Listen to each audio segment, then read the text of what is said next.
Good morning, dear students. I am Ms. Navida Sheikh from Brahan Mumbai Mahanagar Palika MCGM virtual class. I welcome all my dear students to another and interesting session. In today's session, we'll be learning something new and interesting from a science textbook. So let's get started. Good morning, dear students. I welcome all my dear students to another and interesting session. I am Ms. Navida Sheikh from MCGM virtual class, and today's class is for standard 6 and our subject today is science. The topic that we are going to learn today is diversity in living things and their classification. Now this chapter is divided in two parts. Means first we will be learning about the diversity, means there are so many types of living things around us, right? And then we will be learning about the classification part. So it is a very interesting chapter. Let's get started. Okay, so I would like to ask you all a very interesting question. That is, you have learned about so many types of planets in your solar system, right? So which is the planet known to us where life exists? And the answer is, it is our planet Earth. And this is the only planet we have so many types of things like the atmosphere, the lithosphere, the hydrosphere, the biosphere, which helps us to live and survive on this planet. Okay, so which is the sphere where life exists? Because we have learned about that there is atmosphere, hydrosphere, lithosphere and biosphere, and out of all these spheres that you have learned, which is the sphere where life exists? The answer is, it is the biosphere. Okay, so the biosphere is it contains all the planet's living things. This sphere includes all the microorganisms, plants and animals on the planet which is there. Within the biosphere, living things form ecological communities based on the physical surrounding of an area. Means like the plants and the animals which live in the water are different from the animals and the plants which live on land. Okay, which is only possible because there is biosphere on our planet. Okay, which is a very important sphere, which is a combination of all the things that is there, like the hydrosphere, that is water, lithosphere, that is land, and atmosphere, that is air. So here in this picture you can see that there are different types of plants. Some are small in size, some are big, some have thick stem, some are having very small stems.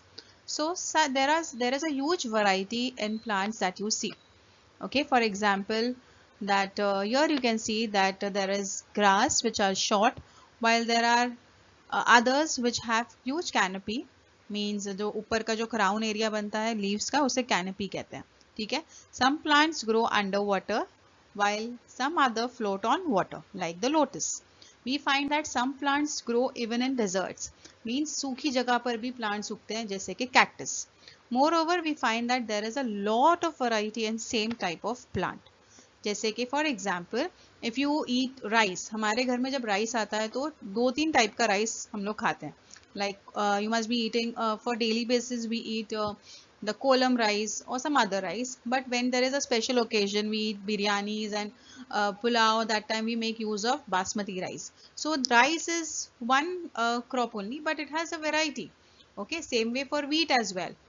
And we also find different types of roses and mangoes. So when you eat mango, right now it is a season for mangoes that is going on. You must have started eating from May onwards. That is apusam you must have eaten. You must have eaten totapariyam. Okay, then you must have eaten kesar, rajapuriyam. So many different types of mangoes that you have eaten, which have different flavors. Same thing goes for roses also.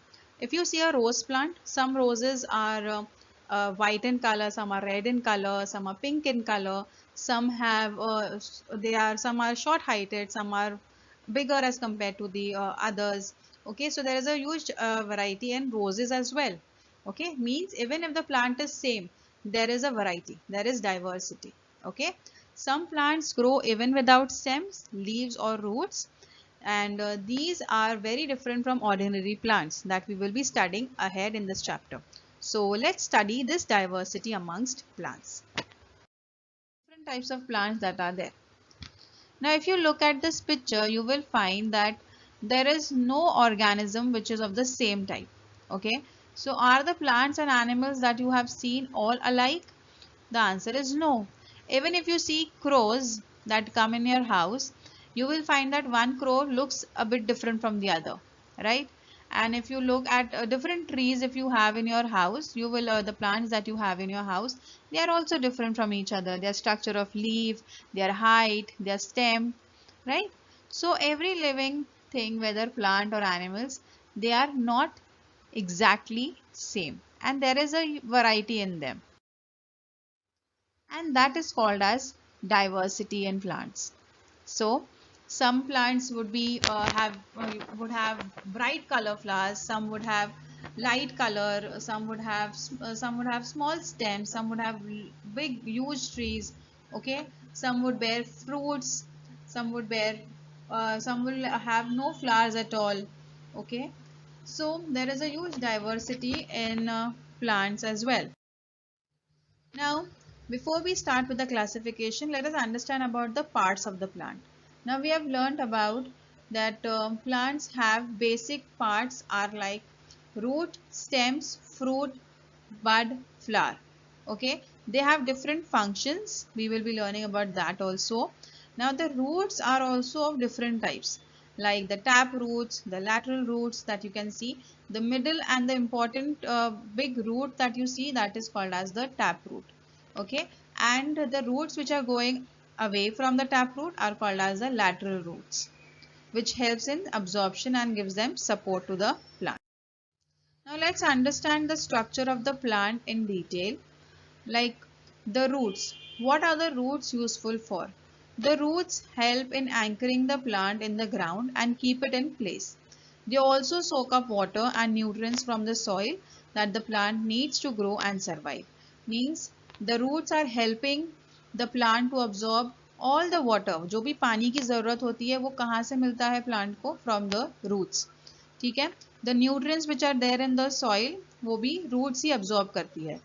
Then you have the stem. The stem gives support to the plant and keeps it upright.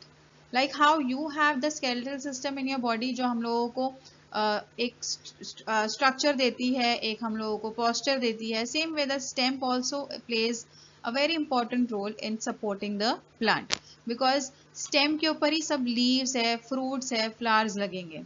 ठीक है? So it also has tubes which are used to carry water, nutrients and food to all parts of the plant. Next comes the flower. Flower, everybody like to look at flowers. They are so bright in color and beautiful to look at. But it is apart from being beautiful, they are very important because they help in reproduction of the plant. Means the flower is used for reproduction. It is usually colorful to attract pollinators like insects or butterflies. Once pollinated, it will make seeds to grow into for new plants. Okay, so flowers are very important because they will form seeds in them. Now, after that, we have another interesting part, that is the fruit. After pollination, flower turns into fruit that you eat. Okay, mango. Mango कैसे बनता है? Mango का पहले flower लगता है, flower लगता है, वो फ्लावर पॉलिनेट होता है और उसके बाद में that turns into a mango. Okay, that turns into a fruit which contains seed inside it, and that seed will be later used for producing new plant. Okay, so the last and a very important part of the plant is leaf. Leaf is responsible for making food in the plants. Now जैसे हम लोगों को खाने की जब ज़रूरत होती है तो हम लोग जाकर खाना पकाते हैं.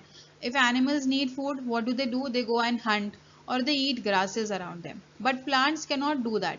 So plant have a very special mechanism in them, that is photosynthesis. उनके जो leaves होते हैं उसमें green color का chlorophyll present होता है, which helps them to make food. Okay, they absorb sunlight which helps them to convert water from the roots and carbon dioxide from the air into food. Now let's see that. Now here you can see the plant is there, you have sunlight, the root is absorbing water and minerals from the soil, whereas From the atmosphere, the plant is taking in carbon dioxide gas and giving out oxygen gas, and they are preparing food with the help of the sunlight. And this process is called as photosynthesis. So only plants possess this property, means only they can prepare their own food. उन लोगों को बाजार जाकर खाना लाने की या पकाने की ज़रूरत नहीं होती है, ठीक है? So it is a very interesting thing which happens only in plants. Now there are some plants which do not have chlorophyll, or even if they have chlorophyll, they take nutrients from the other plant. Okay, so there are plants like here you can see they go around a healthy plant. Okay, they insert their roots into the stem and they suck up all the nutrients from the plant that they are winding up on. Okay, here you can see this picture which is helping us understand how they penetrate into the other plant. Okay, so this type of plants which absorb nutrients are also present apart from the plants which prepare their own food. And there are some plants which do not have chlorophyll, like mushroom, like the fungus. Okay, they feed on the dead and decaying organisms in order to prepare their food, in order to get food from them. Okay, so such plants are said to be heterotrophics. Some plants like fungus, loranthus, dodder use other plants for food and are said to be heterotrophics. Now here this is a very interesting type of plant which is taking in the insects as their food. Okay, in order to fulfill their needs of nutrients, sometimes in certain regions there are certain nutrients which are not available. Okay, so they need those nutrients and they get it from the insects that are there. Like here, these plants have specialized organs which helps them to feed other insects. Okay, so such plants like the pitcher plant, the Venus flytraps, they consume insects, so they are called as insectivorous plants. Okay, so insectivores, then we have heterotrophic plants, and there are plants which prepare their own food by photosynthesis. So this is how the plants are classified based on the way they intake food. Okay, now why it is important for classifying the plants. If you want to study anything, you need to make groups of them. ठीक है, जब group बनाएंगे तो उसे पढ़ने में आसानी होती है, right? So up to now there were many plants, lakhs of plants have been collected. The information about them have been collected. While studying the diversity in plant, they are classified for the sake of convenience on the basis of similarities and differences in their structure, their organs and their characteristics. So this is Carolus Linnaeus. He is known as the father of taxonomy, means he was the person who came up with the idea of classifying the plants in order to study them. Okay, अगर आप लोगों के बारे में study करना है तो आप लोगों को टीचर्स लोग दो ग्रुप्स में डिवाइड कर देते हैं, गर्ल्स और बॉयज़ के ग्रुप्स में, और फिर उसे स्टडी करना इजी हो जाता है टीचर्स के लिए. ठीक है, same way even if I want to study plants, I will do what, I will group them. जो छोटे प्लांट्स है वो एक साइड खड़े उन्हें एक साइड रखेंगे, जो टॉल प्लांट्स है उन्हें अलग रखेंगे, जिनके अंदर फ्लावर्स है उन्हें अलग रखेंगे, है ना. तो this way it becomes easier to understand them and learn them. So the same thing Carolus Linnaeus did. He classified the plants.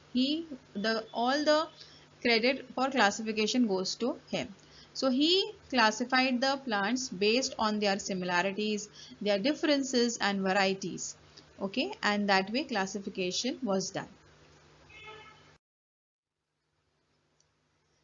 Now the first type of classification that we will be doing, classification of plants based on their size and heights. Okay, कितनी कुछ plants लंबे होते हैं, कुछ छोटे होते हैं. ठीक है, so depending upon their size and their height, we will follow plants. So according to the size and height of their stem, plants can be classified into three types. That is trees, shrubs and herbs. Okay, again I'll repeat: trees, shrubs and herbs. Now have a look at these plants. Now the oleander plant, the hibiscus plant and the lantana plant. Now all these plants, if you look at how they are growing from the surface of the ground, you will notice that they are not very tall, right? बहुत tall नहीं है, उनके जो stem है strong है, ठीक है, वैसे नहीं है कि छोटे से है, they are strong enough, ठीक है. Then you can see that these are close to the ground, मतलब ये लोग जमीन से करीब है, they are not very, जो canopy उसका है वो एकदम ऊपर नहीं है ground surface से. So they give out branches very close to the ground. They are shorter and smaller than trees, but they have thick and hard stem.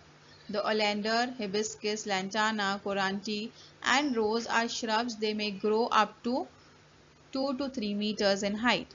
So such type of plants are called as shrubs. What are they called as? They are called as shrubs.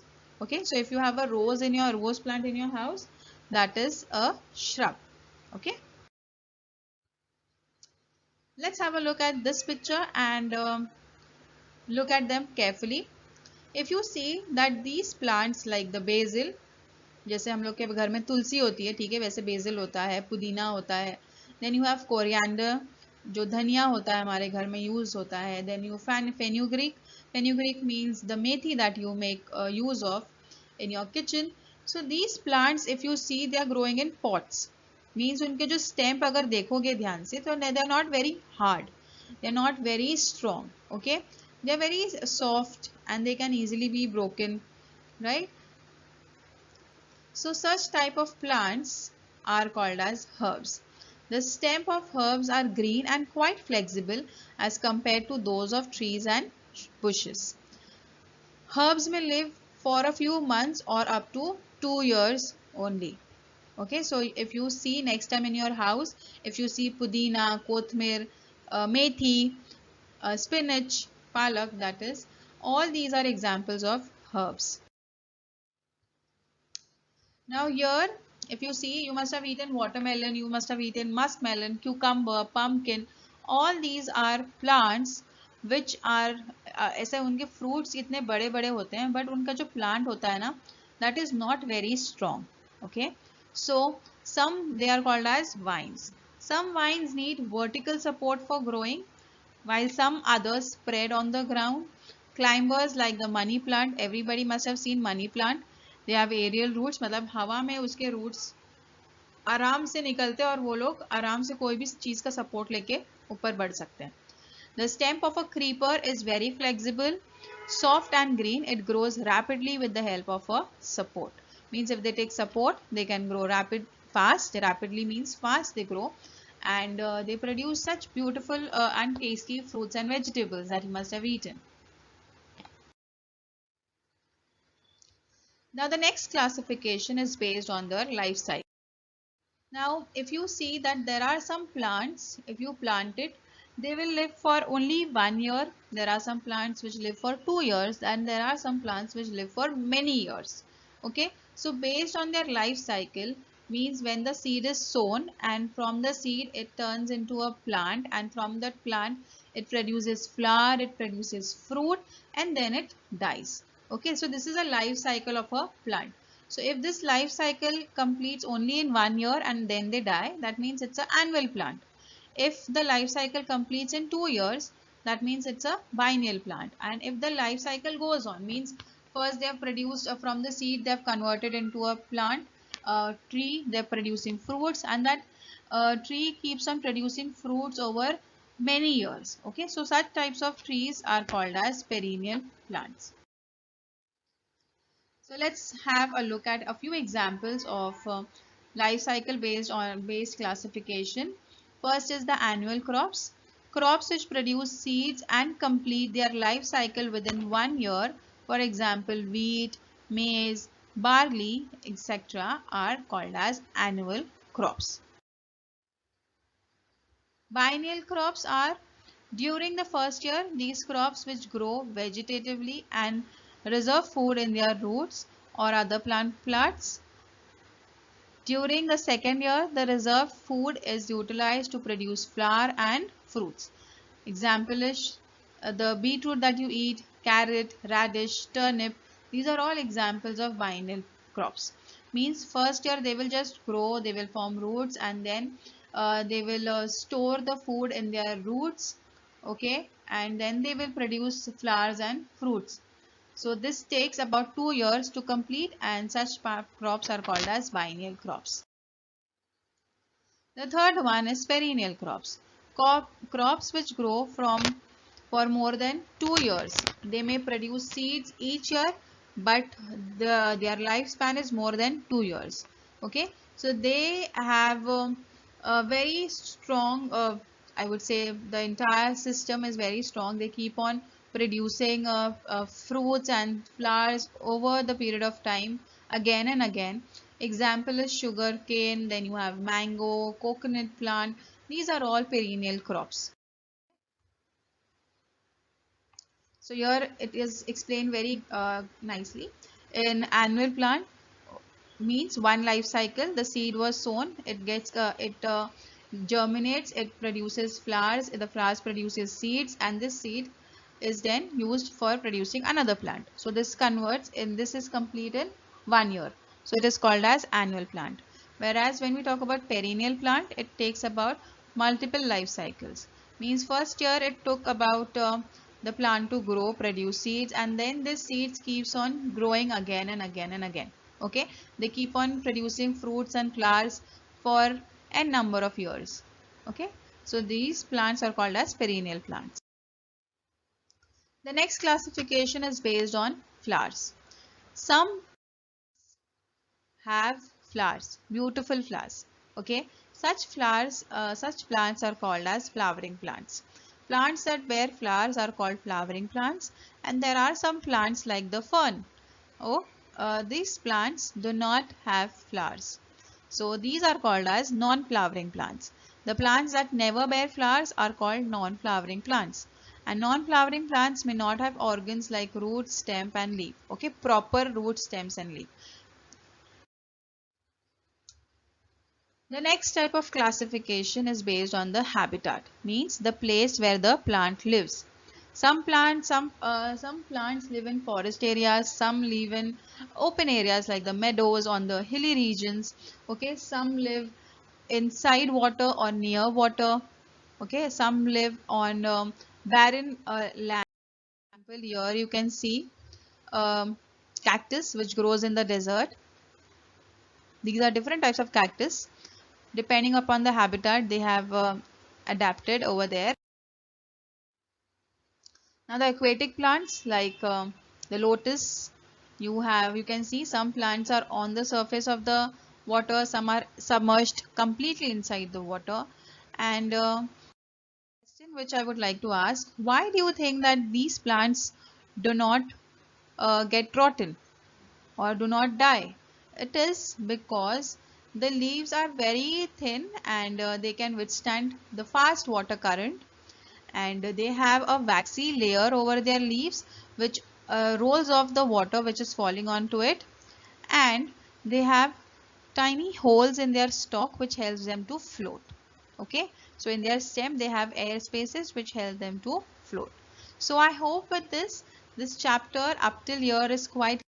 In the next coming period we'll be learning about the classification of animals. Till then, thank you.